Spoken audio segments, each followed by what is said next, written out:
আপনি কি আপনার বাচ্চাকে বারবার শাসন করছেন কিন্তু সমস্যা ঠিক হচ্ছে না?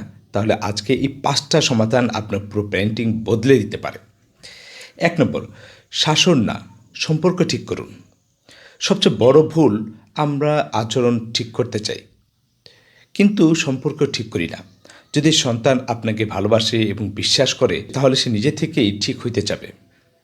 ২ নম্বর হলো নিজের আচরণ ঠিক করুন। আপনি রাগ করেন, বাচ্চাও রাগ শিখে। আপনি মিথ্যা বলেন, বাচ্চাও মিথ্যা শিখে। সন্তান আপনার কথা না, আপনার কাজ কপি করে। আপনি যেমন, সন্তানও তেমন হবে। এর জন্য আগে নিজেকে বদলাতে হবে। ৩ নম্বর, রাগের সময় শাসন করবেন না। রাগের সময় দেওয়া শাসন, শাসন না, সেটা প্রতিশোধ হয়ে যায়। এই সময় আপনি যা বলবেন তা সন্তানের মনে দাগ হয়ে থাকবে। এজন্য যখন রাগ হবেন তখন চুপ হয়ে থাকেন। পরে এটাকে বুঝিয়ে বলুন।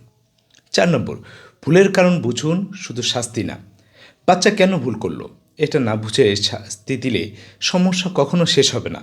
কারণ সমস্যার রুট থেকেই ঠিক করতে হবে। প্রশ্ন করুন, তুমি এটা কেন করলে? সেটা বুঝে তারপর তাকে বুঝিয়ে বলুন। ৫ নম্বর, ভালো কাজকে শক্তিশালী করুন। আমরা শুধু ভুল দেখলে রাগ করি, কিন্তু ভালো কাজ দেখলে চুপ থাকি। এতে বাচ্চা বুঝে ভুল করলে অ্যাটেনশন পাওয়া যায়, আর এর জন্য সে বারবার ভুল করতে চায়। এজন্য ভালো কাজে প্রশংসা করুন, খারাপ কাজে শান্তভাবে গাইড করুন। আমাদের প্রিয় নবী হজরত মুহাম্মদ সাল্লাল্লাহু আলাইহি সাল্লাম মানুষকে ভালোবাসা দিয়ে পরিবর্তন করেছেন, কঠোরতা দিয়ে নয়। শাসন মানে বাচ্চাকে চুপ করানো না, শাসন মানে তাকে একজন ভালো মানুষ বানানো। আপনি যদি চান আপনার সন্তান আপনার জন্য সদকা জারিয়া হোক, তাহলে এই ভিডিওটা শেয়ার করুন।